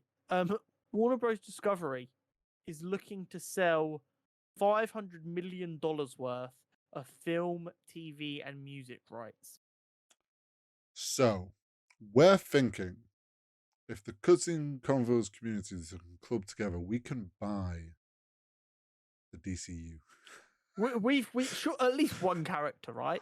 We should be. I'm you know- just going to go out there. If we can scrape enough money together to get the rights for like a C-list character, I think we can make them an A-lister. Yeah, what we're going to do is we're going to scrub through the comics, find a C-list character that has a very strong chance of being needed to tie into the character James Gunn's announced. Just hold James Gunn to ransom like Sony have with Spider-Man. Yeah, and just like be like, well, we own the rights. We're willing to work together so we could go 50-50 on this. You can write it all, and sure, you can have the rest of the character. We just get a cut. Yeah, We need to find the character that does that. but it's an interesting one for sure. I mean, jokes aside, DC. I don't think any of the DC stuff's going to be up for sale. I imagine it's just a bunch of random crap. I think it's going to be a lot of shows and a lot of weird stuff that Warner Bros. Has access to. I worry Scooby-Doo that might be included. a bunch of like animated IPs might be in there that they don't want to use anymore. Yeah, I think the only stuff you can say for certain is untouchable is anything that's DC related because and Harry Potter. They won't be selling Yeah, Harry Potter. sorry, and Harry Potter because they're starting the show. Like Yeah. that's the thing. Like they're starting the TV show and they're starting like like they're not getting rid of those things because we know shows are coming. Like they're not going to get rid Well, of the rights. yeah. And this was a big rumor last week, and I've not heard much since. Like this news broke like literally as we finished recording last week, as always. And I've not That's heard the case. much more this week. So I don't know if it's just kind of they're open to offers for this stuff. They value it at 500 million, or if they are actively trying to sell it. It wouldn't surprise me if it's partly them actively trying to sell it to make because like the economy's not in a great place and this can make them enough money to keep going. Mm-hmm. Like Warner Brothers isn't. No one's safe from the like economy situation at the moment. So like I imagine Warner Brothers will be quite happy to sell a bunch of rights to make a bit of savings to keep them going. Mm-hmm. Based. Yeah. Now, one last bit of very, very good news before we get Oh, onto the content championship. post jump. We were concerned a little while back about Jamie Yes. Foxx. There was an We were. incident on set where he was rushed into hospital, and we didn't really get much news after that. There was lots of rumors of good and bad things, but we never really knew what was going on. John Boyega this week has confirmed that he's spoken to Jamie Foxx, Yes. that Jamie is doing a lot better, but he is keeping Just keep it himself private. withdrawn and staying away from stuff and keeping himself private so that he can recover and get back to full health. What a W. Yes. Definitely a W. Especially because like as the press does, when there's no news with stuff like that, they start to run with the idea that they're hiding something and something's wrong. So I'm glad that like someone like John Boyega, who people will respect, that like okay, yeah, he's close with Jamie Foxx, like he's come out and said like no, things are fine. He's just keeping private. Like I think it's needed someone like that to just say that and like clear the air. And 100%. obviously very glad to hear that he is doing fine and recovering. It sounded like it was touch and go there for a minute, but it's good to know that he's on the right track. Would you like to have a little content championship? I think Battle we could. between two films. Little bit of George, see what the best bit of content is. And a little invisible man and a man who doesn't speak. Oh wait, wrong Deadpool. This week, the first Deadpool film starring Ryan Reynolds. And not the Wolverine one then. No. Versus Suicide Squad, not the shit one, the James Gunn one. Thought I was then. Now you've still not seen Suicide Squad. No, I've seen bits of it, but not like. Which is like enough to make me violent towards you. As violent as me not watching The Boys. Don't even. You forgot about that. You give me so much shit for not. Oh, I still haven't started Rebels. It's a bit different. Is it? Yeah, Is when you're actively watching all the other Star Wars stuff. Yeah. It's getting close to a series that is. You need to have watched Rebels. Anyway. Yes, I have not seen James Gunn's Suicide Squad in full. Unfortunately, I've only seen the shit one in full. I just want to let you know that the Suicide Squad is literally available on Prime Video as part of the subscription. So there's no reason for you to not watch it. I think you underestimate my level of memory skill to remember that that film exists and that when I have a free moment to watch something, that I could watch that. I'm gonna be sick. Um. Anyway, as always, there are 6 categories we must discuss: Yes, there is. personal relevance, how well it is aged, rewatchability, story, acting, and cinematography / general visually goodness. Mm-hmm. General visually goodness is a very catchy name. I like that. I think I'm going to start this week. I've got a Oh, really hot take for the personal reference under Deadpool. oh, First good comedy comic book movie.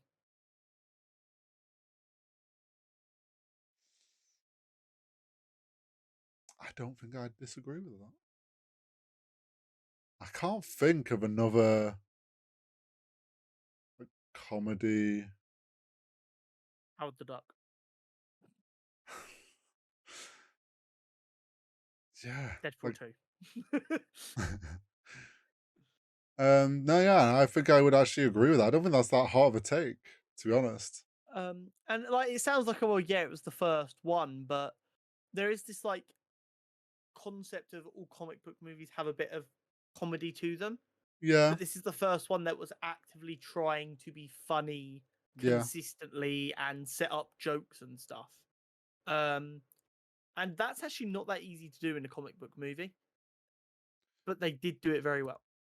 I mean, they were very lucky in that it's Deadpool. Like, it Yeah. sets them up with a good base for that.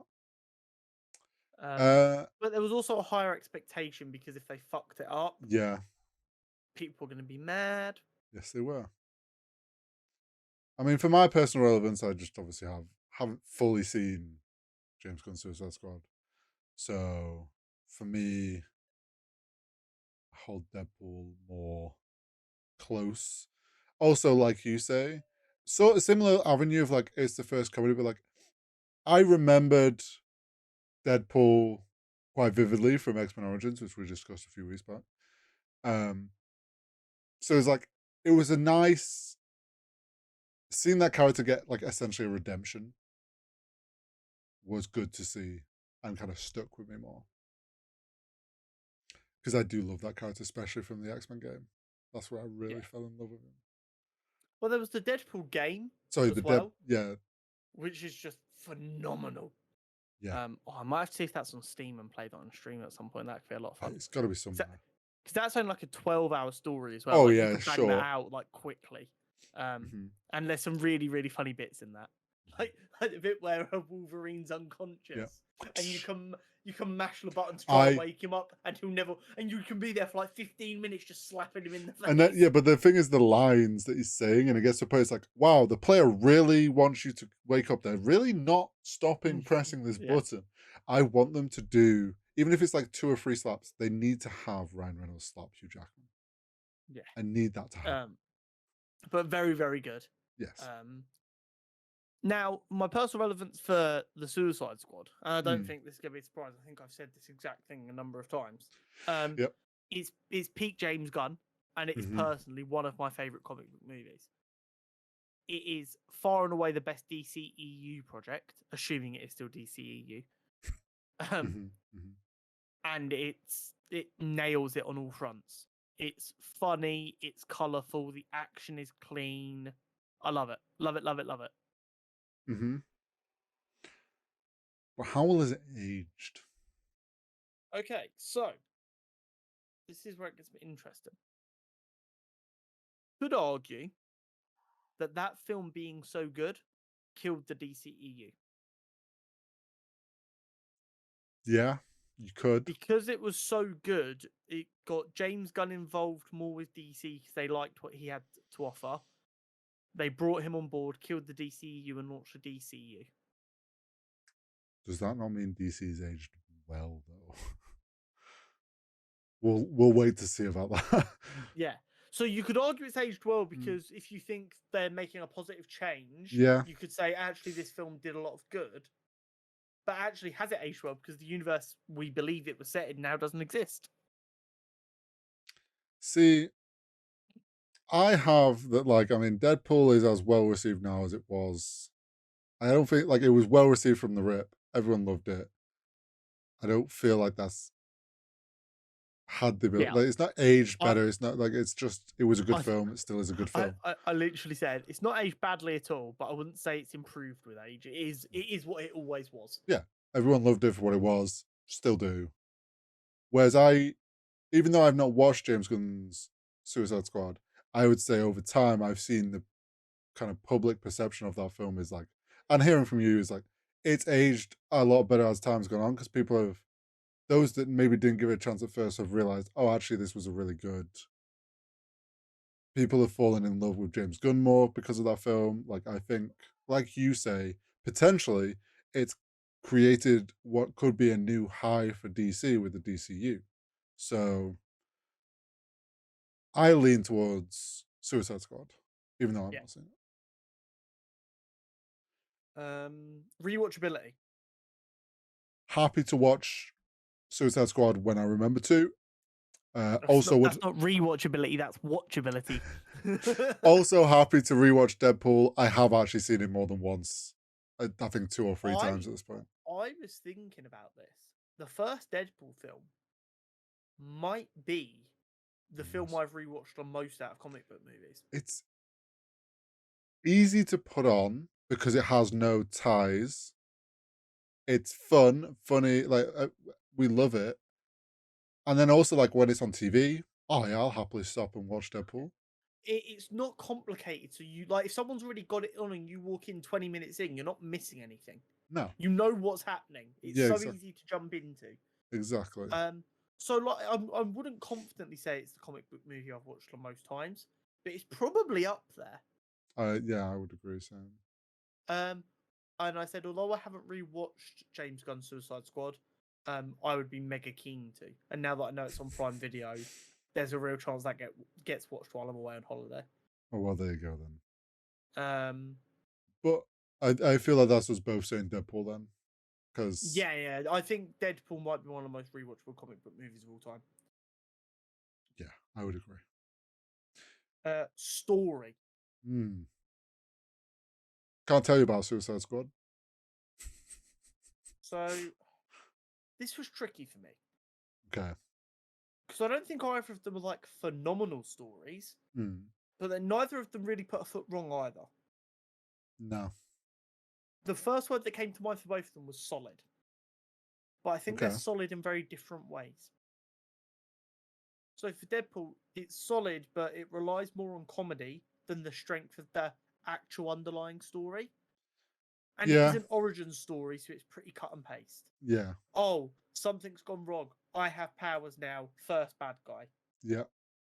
Um, so like again, there's nothing weak about it, but if the comedy wasn't as tight as it is, Hmm. some cracks might start to shine through that story as like I repetitive. get you.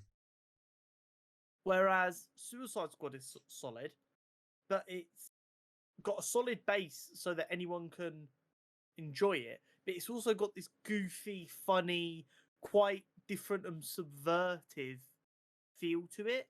That means if you like really want to just get enamored with it, it will feel like something you've not seen before. I get you.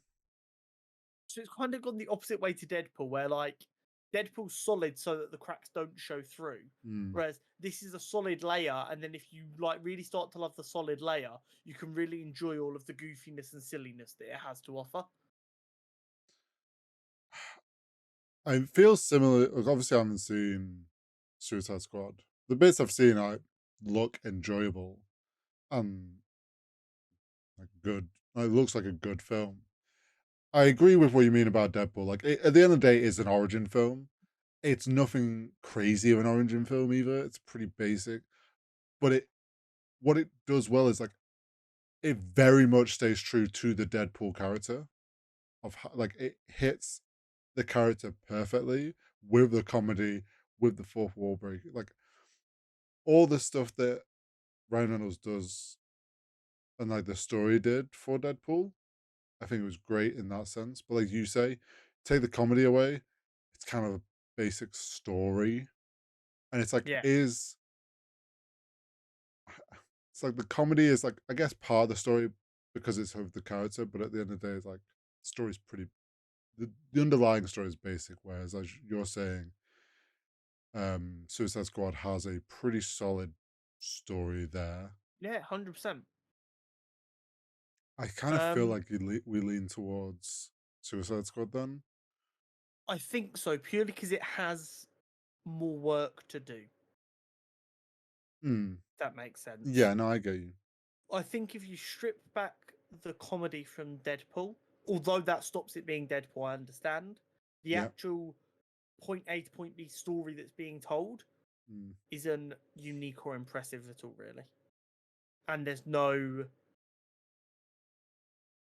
diversion or subversion or anything where you're like, oh, I didn't see that coming. It's all pretty.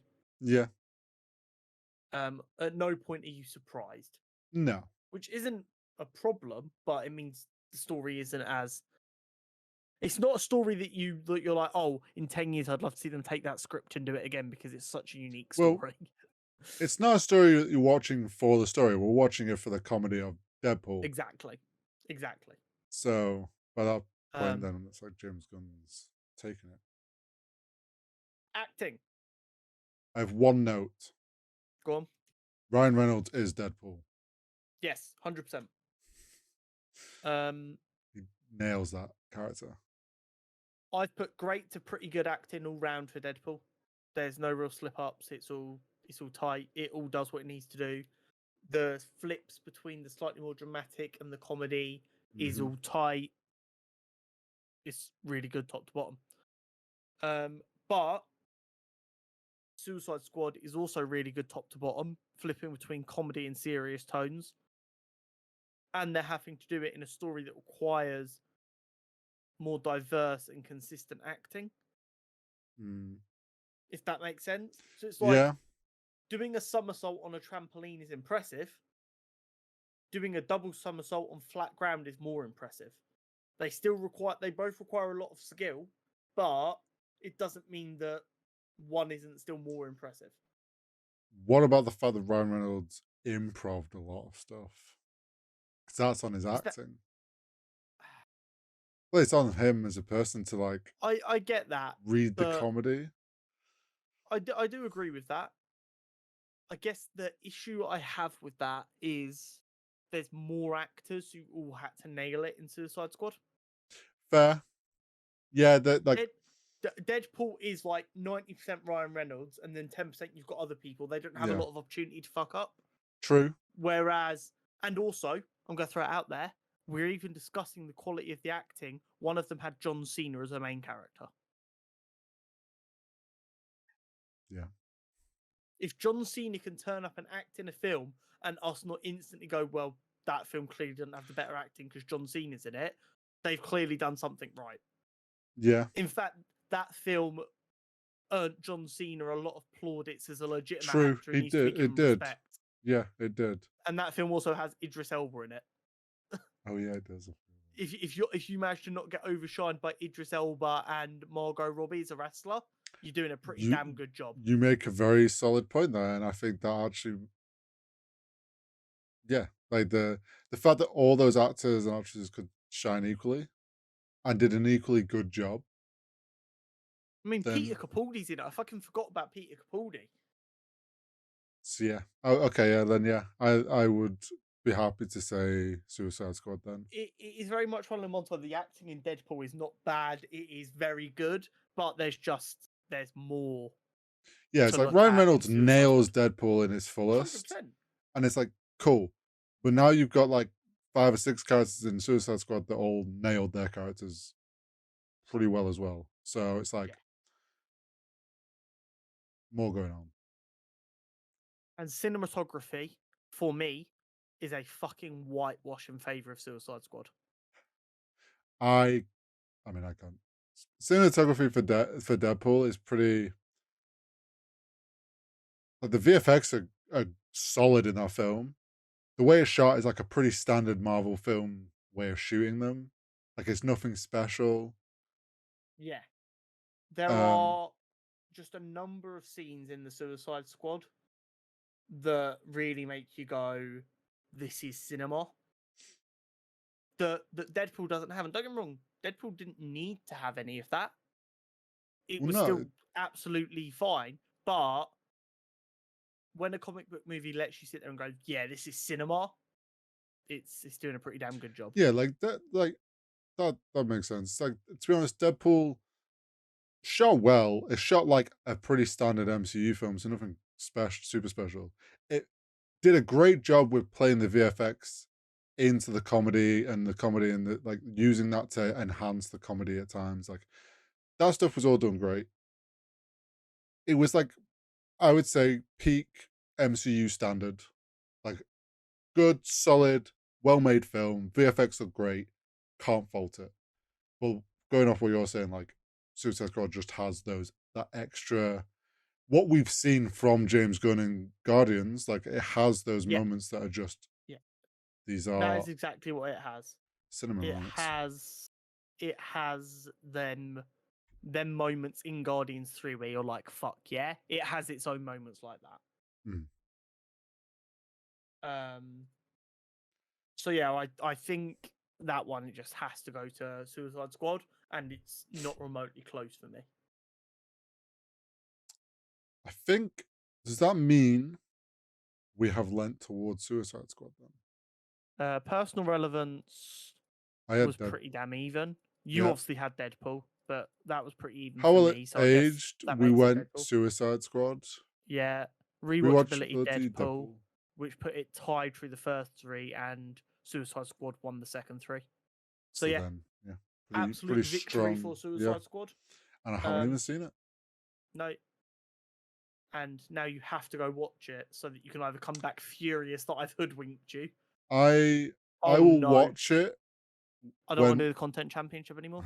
You just put two of your favorite films against each other. I've just seen that Andor and Suicide Squad will be meeting in the next round.